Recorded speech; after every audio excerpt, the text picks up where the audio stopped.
सबकी तरफ से। और आज इस कार्यक्रम में जो मैं लेट पहुंचा हूं उसके लिए आयोजक साथियों को, उपस्थित साथियों से क्षमा चाहता हूं। और आज कोई लंबी चौड़ी बात करने का अवसर नहीं है। ये मंच आध्यात्मिक है, मंच धार्मिक है, इसलिए धार्मिक बात होनी चाहिए। और धर्म क्या है? धर्म है क्या? इंसानियत ही सबसे बड़ा धर्म है। इंसान इंसान से प्रेम करे, आपस में भाईचारा हो, यही इंसानियत ही धर्म है। तो मैं साथियों एक ही बात कहना चाहता हूँ, ये भारत की धरती है, जो संतों की धरती है, मुनियों की धरती, भगवानों की धरती है। इस धरती में जितने भगवान तुम देखते हो, उन्होंने मनुष्य रूप में जन्म लेकर समूचे मानव समाज को एक दिशा, एक दर्शन देने का काम किया। यही भारत की संस्कृति है, यही भारत की कला है, यही भारत का दर्शन है। तो यहाँ के ऋषियों मुनियों ने हजारों वर्ष पहले उन्होंने क्या कहा? उन्होंने कहा वसुधैव कुटुंबकम, समूची धरती कुटुंब है। केवल भारत ही नहीं, पूरी दुनिया एक कुटुंब है। चूंकि इसलिए कुटुंब है, ऑस्ट्रेलिया का अगर क्रिकेट का खिलाड़ी अगर भारत में खेल रहा हो और उसे चोट लग जाए और ब्लड की जरूरत पड़े, तो अमेरिका से ब्लड थोड़ी आएगा। यही किसी भी ब्लड बैंक से उसके ग्रुप का खून मिल जाएगा। वो किसी जात धर्म का होगा। जब तुम्हें ब्लड चढ़ाने की जरूरत होती है तो तुम ब्लड ग्रुप ढूंढते हो या जात ढूंढते हो? क्यों भाई? केवल ब्लड, फला ग्रुप का ब्लड चाहिए और वो ब्लड मिल जाता है, आदमी बच जाता है। यानी मनुष्य में कोई जाति नहीं है।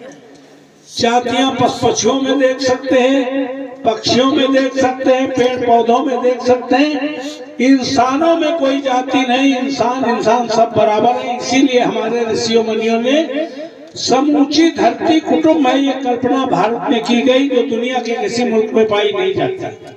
2500 साल पहले बुद्ध पैदा हुए। उन्होंने क्या कहा? उन्होंने कहा सर्वे भवन्तु सुखिनः, सर्वे सन्तु निरामया, सर्वे भद्राणि पश्यन्तु मा कश्चित् दुर्भाग् भवेत्। कोई दुखी ना रहे। केवल मनुष्य जाति नहीं, पशु पक्षी नहीं, चर अचर गोचर कोई दुखी ना रहे।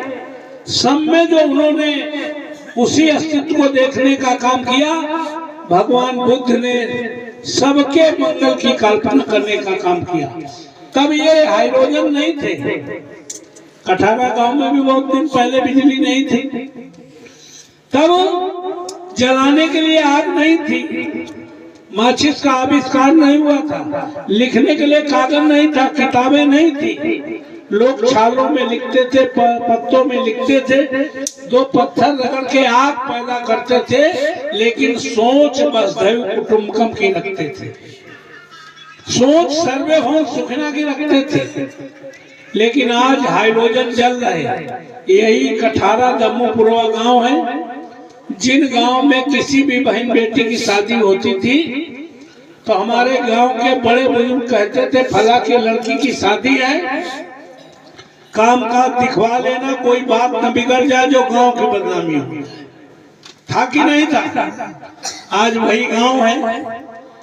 तब इंटरलॉकिंग नहीं थी, तब बिजली नहीं थी, तब लोग सोचते थे कि गांव की बदनामी ना हो जाए।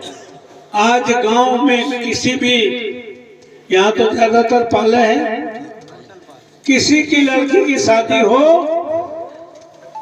तो गांव नहीं, खानदान नहीं, सगे भाई और भतीजे कोशिश होती है कि बारात दरवाजे में चढ़े, लाल जूता हो जाए, बिना भावरों को बारात वापस चली जाए। तो न गांव की बदनामी, न खानदान की बदनामी, न सगे भाई भतीजों की बदनामी। अब जो खेत बिटिया है वही खाली बदनामी हुई। अब इतनी सोच बड़ी हो गई। क्यों भाई? तो जैसे डेवलपमेंट बढ़े तो सोच बढ़नी चाहिए कि नहीं बढ़नी चाहिए? शिक्षा बढ़े तो सोच बढ़नी चाहिए कि नहीं बढ़नी चाहिए? रोशनी बढ़े तो विजन बढ़ना चाहिए कि नहीं बढ़ना चाहिए? हम लोग उल्टी दिशा में चल रहे हैं और भागवत करा रहे हैं, बहुत अच्छी बात है। इस देश के पहले विद्वान, विश्व के 5वें विद्वान बाबा साहब अम्बेडकर ने एक बात कही थी, द्वापर त्रेता सतयुग की बात व्यास जी ने की होगी, तीनों युगों के बात की होगी। द्वापर में कृष्ण पैदा हुए तो उन्होंने ये किया, सतयुग में राम पैदा हुए तो उन्होंने ये किया, तीनों युगों की बात की होगी। लेकिन तीनों युगों से ज्यादा स्वर्णिम युग धरती पे उस दिन आया जिस दिन आजादी के बाद अंग्रेजों से हमें स्वराज मिला और आजादी के बाद बाबा साहब अम्बेडकर ने संविधान बनाया और लोकतंत्र की स्थापना हुई। उस दिन से बड़ा स्वर्णिम युग धरती में आज तक तीनों युगों में नहीं आया है।